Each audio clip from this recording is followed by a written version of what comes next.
Hello, friends. I'm Ashish Darbari, founder and CEO of Aximize. And to our new listeners, welcome.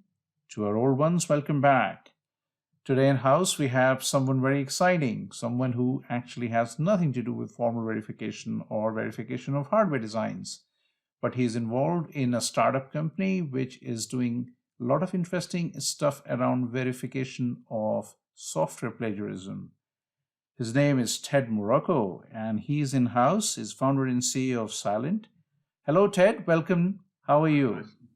Very good. It's a pleasure to be here, and I'm excited to talk to you today about verification and piracy and all of the cybersecurity issues that are out there in the EDA space. Yeah, I know you are. And just before we started to record our podcast, you and I were talking about some of these interesting things. But hey, before we actually get started on that, I just wanted to take the opportunity to bring in your personal story a little bit into perspective. And if you don't mind sharing with our listeners, how exactly did you get into science and engineering? That's a great question. I grew up in the New York area, Dutchess County, and where I grew up, almost everybody worked for IBM. Oh, I see. Yeah. My father worked for IBM. Most of my coworkers, my students, my fellow students through junior high school and high school, it was like a real IBM dominated community. And I used to go to IBM and see where my father worked, and it really planted the seed of wanting to be an engineer.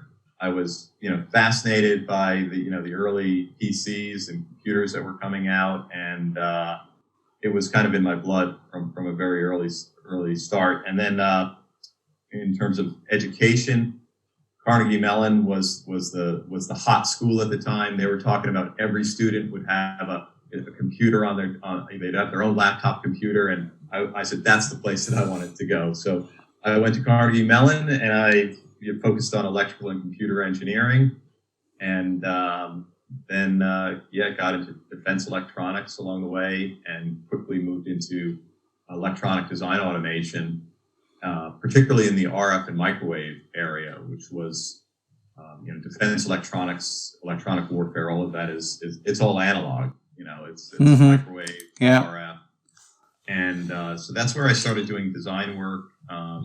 In the early 90s, late 80s, and I looked at the tools that were being used for that. Some of it was done in-house, and my software background was really pulling me into that software area. I thought there could be a lot more done to automate these design tools. I was kind of at Carnegie Mellon. We were doing things with electromagnetic simulators. My advisor there was Zol Sendez, who was the founder of Ansoft, which became Ansys. And those tools were really sophisticated. And I looked at the way things were done in industry, and it was still fairly backward. So I wanted to get into the software side of the design. And I joined a company called ESoft, which later became part of Hewlett Packard, which became Cylynt Technologies. And today is Keysight. And at ESoft, it was fascinating. We were developing exciting tools. We were integrating schematic and layout and simulation, which was fairly common in the digital world, but was revolutionary in analog and microwave area. So that's also where I started to brush into piracy. I see. Interesting. So you've actually been into a lot of diverse subjects from what I can see, starting into RF and analog and electronic design. It's a very different world to then move into EDA and then software. It's got, software and RF and analog don't seem to be said in the same sentence. Never mind somebody doing it in his own career. Yes. So it's very fascinating history.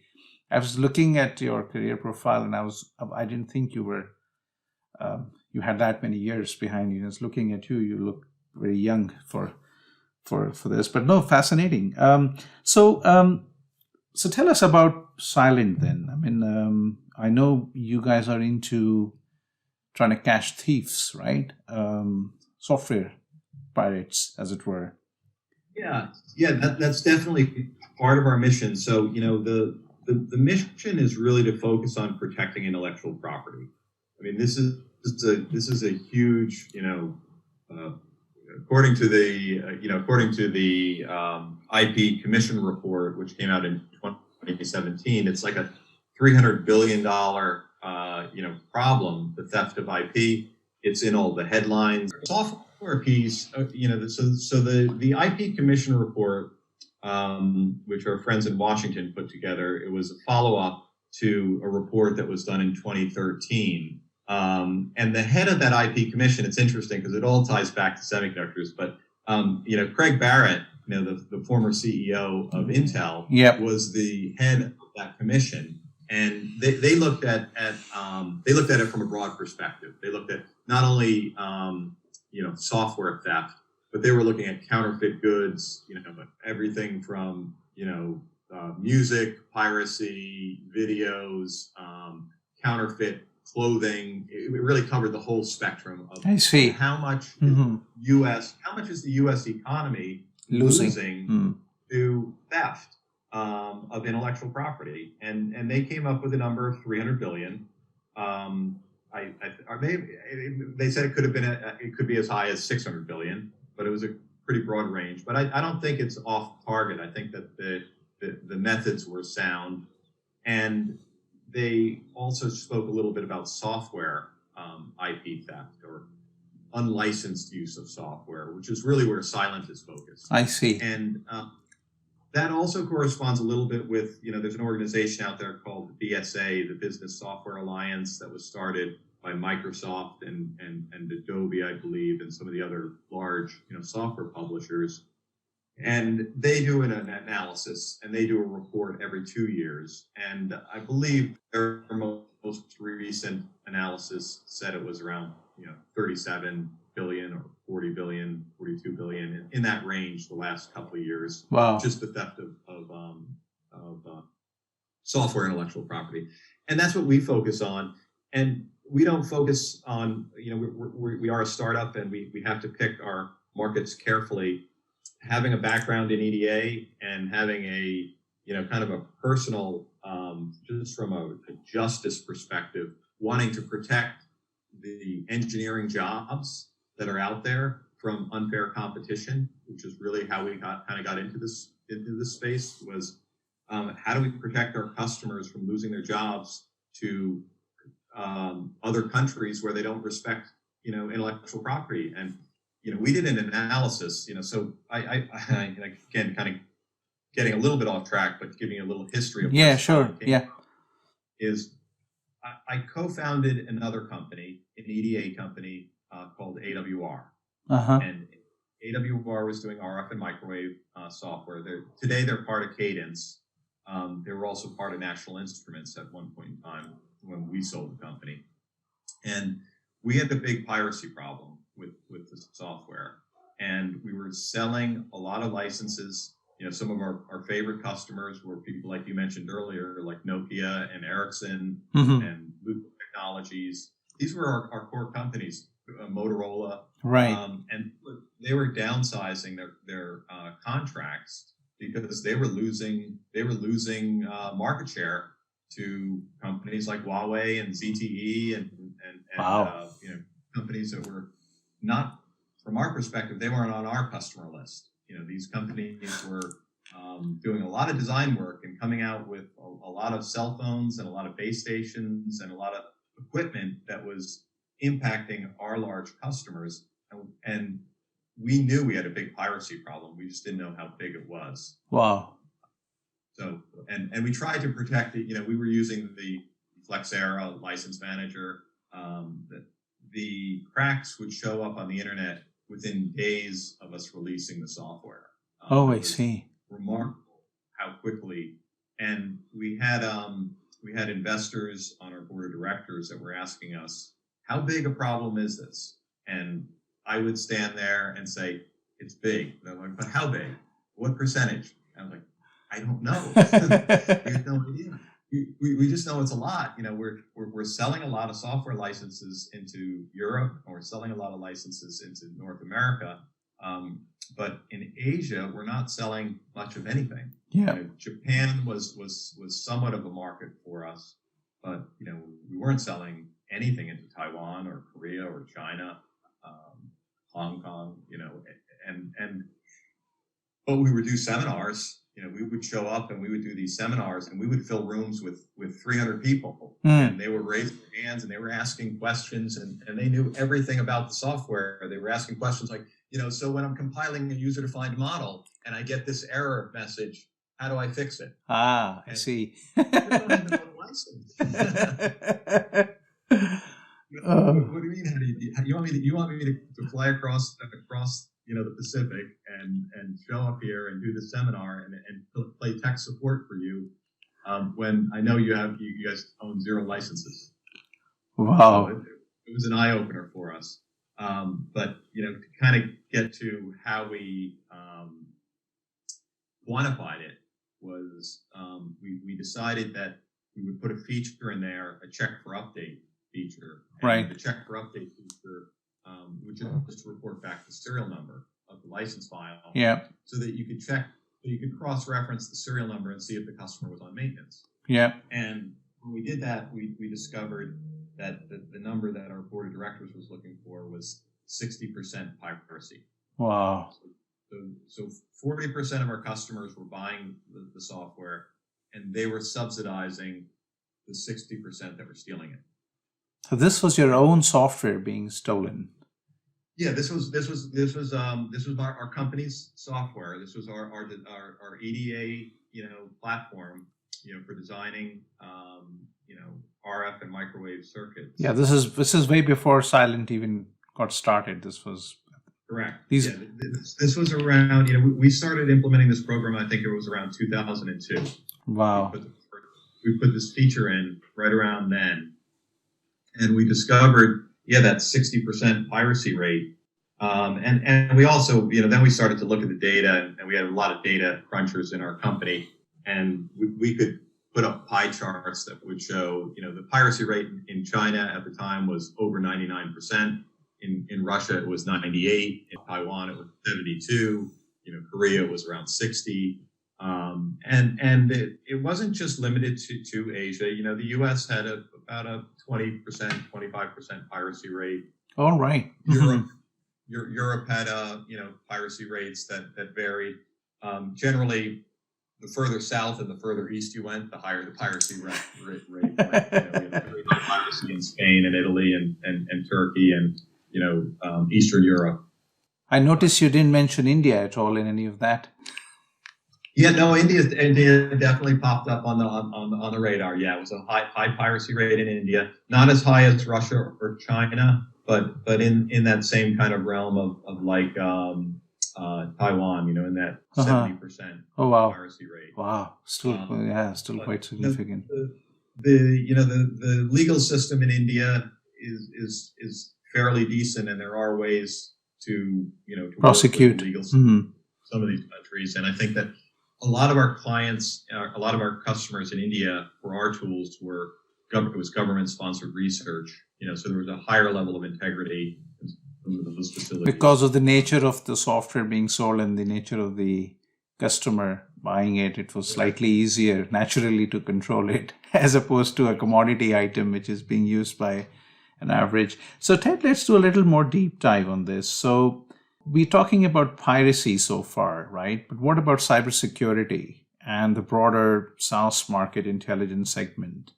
I mean, can you tell us what is your differentiation in this? Thoughts on that. But before I just talk about piracy, there's also, in addition to piracy, I don't want to say that whole 60% is piracy, because it's not. There's also what we call commercial overuse or unauthorized use, and this is the gray zone. So we piracy at the top and legal at the bottom, but there's a wide piece in the middle where users may be using software outside what they legally can do, but unknowingly. So there are a whole bunch of websites out there that try to look legitimate, but they sell counterfeit software. And this gets into the cybersecurity issue of malware. So Yeah. one of the most, in order to get malware on the computer, you need to have something that somebody wants. You need a Trojan horse to get into computer. So the popular way of distributing malware is through crack software. So what you can do is, let's say somebody wants a copy of Photoshop. Okay. And if you go to the Adobe, store, well, actually, if you just Google, Photoshop, you will get a whole bunch of stores that will be selling it. And if you're buying on price, Adobe's online store is not going to be the lowest price, because there's counterfeit versions of Photoshop marked up as like discounted or legitimate or something like that. And there are all of these websites that will show up where you put your credit card in and you get a download and you install it and it looks like Photoshop and it works, and it is Photoshop, but it's not a genuine licensed copy of Photoshop. And if you are malicious person that wants to distribute malware, whether you're state sponsored or you're a rogue element, person who's trying to make money, the way to do that is to embed your spyware or your malware and wrap it into the installer for that cracked copy of Photoshop.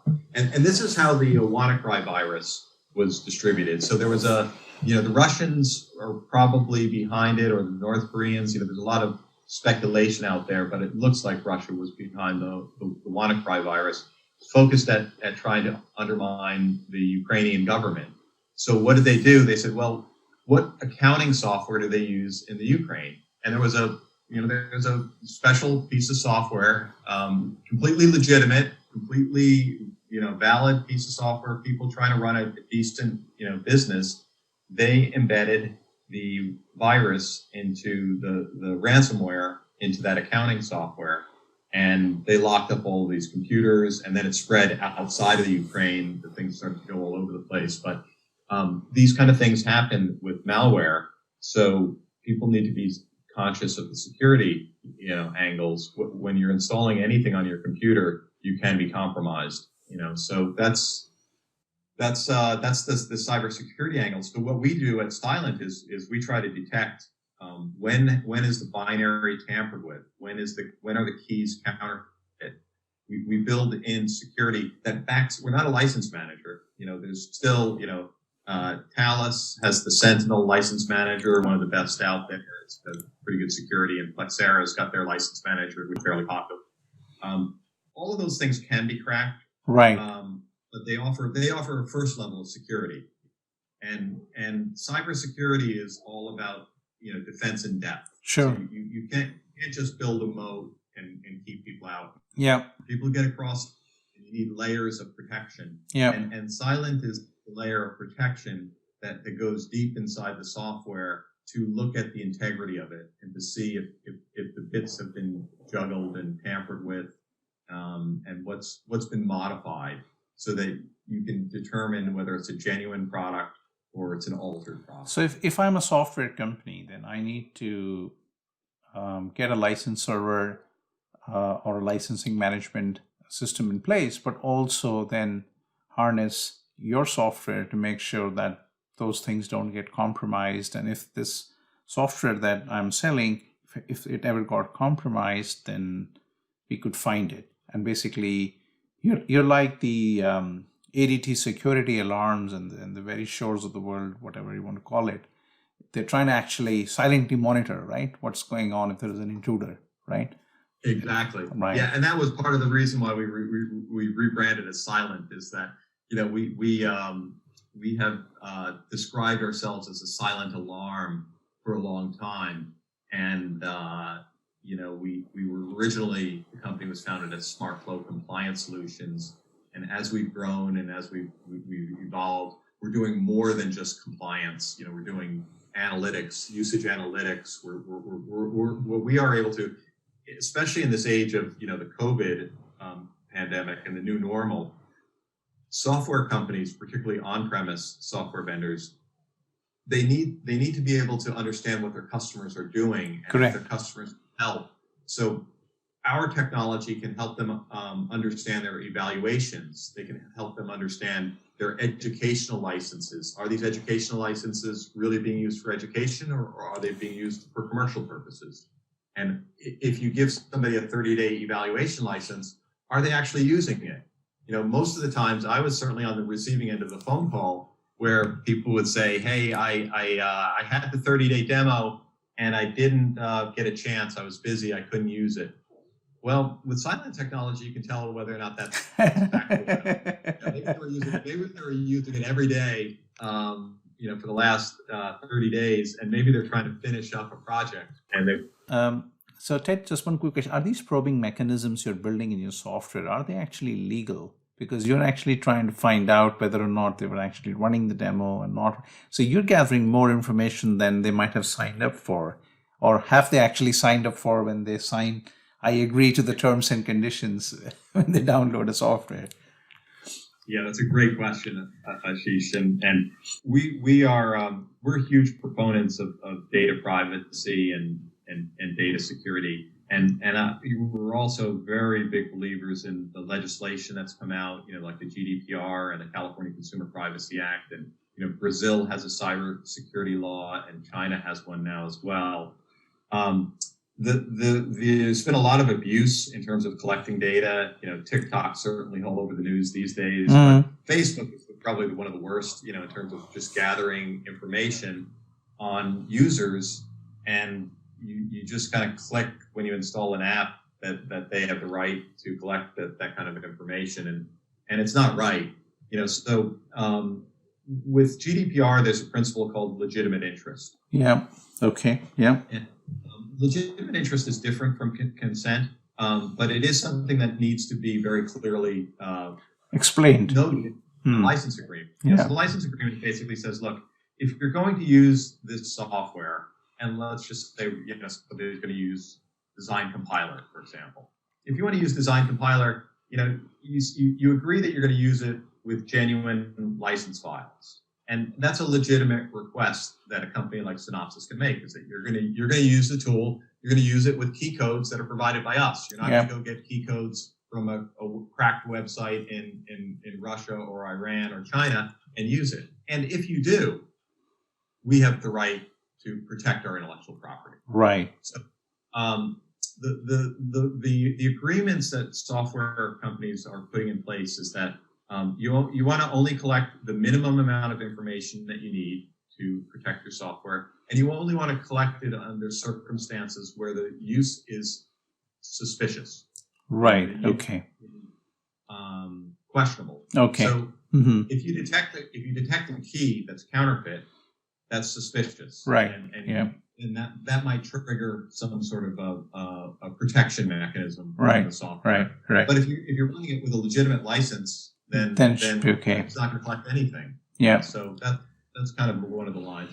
And then there's also consent. People can consent to, hey, I want to share their information with the manufacturer. A lot of times you can opt in and opt out of those things. That's a different type of data collection. But both of those are ways that you can protect your IP. Is you can have opt-in, you can have legitimate interest, you can have a contractual basis for protecting your IP. So Ted, I'm very conscious of the time, and I know you have to jump to another meeting. And I had more on my plate to talk to you, but I think we're going to leave this at this point today. And I want to thank you for your time. But you know what? I would like to bring you back soon so we can continue where we're leaving it today. I would love to come back. It's been a pleasure talking. I'm sorry I dominated the airwaves. But... No. But we certainly, I've learned a lot today about software piracy and so on from you. And I'm sure the listeners would love to get back on this topic. So let's schedule another session with you.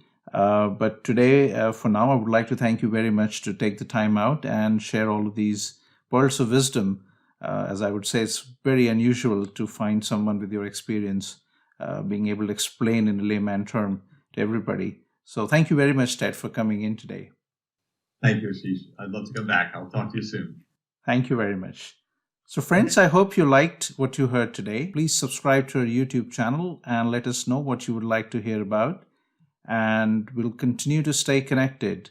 Send us an email at info@aximize.com and we'll be back next week. Thank you very much.